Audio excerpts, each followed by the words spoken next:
Yes, g'day, welcome to Eagle Review. Had the week off. Have you missed us? Of course you have. It's The Review. Tom Roach, welcome to the show.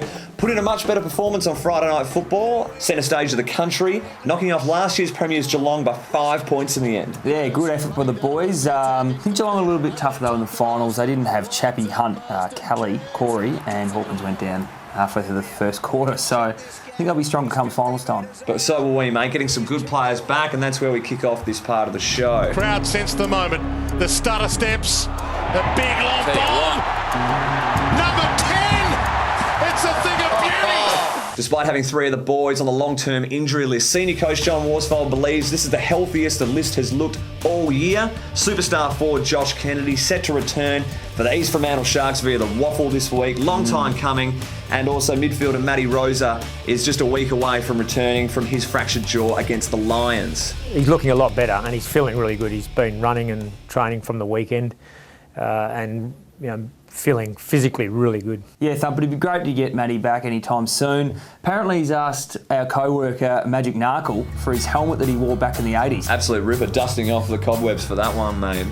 Look, JK obviously hasn't played since round 5 of this year and injuring his ankle against the Tigers. Some real encouraging words from senior coach John Worsfold about how hard he's worked on the track just to get back. Yeah, no one's wanted to do any of the running with him, because he's going too hard. Very little doubt that ruckman Dean Cox will receive his 6th All-Australian selection this year, even his 2nd club champion if his form continues, in my opinion. He had another standout game. He had 45 hit-outs, easily the most this year by him, 23 touches, 8 marks, and got on the scoreboard, Rochi. Yeah, look, he's kicked 3 on Friday night.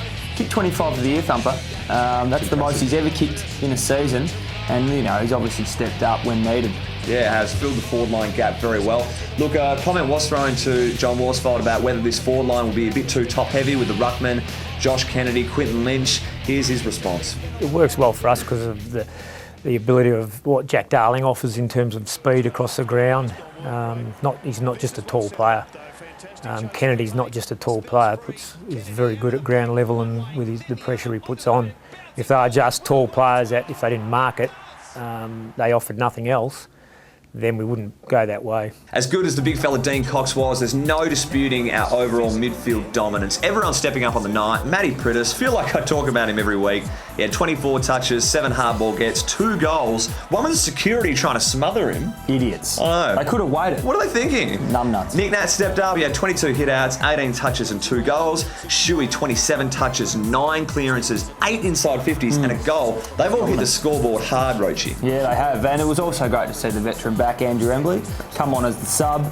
And it was a super sub. He's had 9 touches, he's had 2 marks, 3 tackles, and it's good to see him back. It's going to be great when we have the 3 wingmen, Rosa, Embley and Gaff. Just great to be back out there and just being part of that winning feeling was really good. Now, the crowd was certainly pumping at Patterson Stadium on the Friday evening. Not all in a good light. 9 deliberate out of bounds called on the evening. Umpire's boss Jeff Geesham saying that 8 were legitimate, Rochi. A bit frustrating for you? Yeah, look, interesting that 8 were legitimate, as the 1 an average for deliberate. So, look, I think obviously they paid them early and had to keep paying them. Questionable decisions, I thought. Very unhappy, I think everyone was. Senior coach John Worsfold very frustrated in the box. No one really pleased with it, except Andrew Gaff. He was quite happy. It's hard for me to comment on.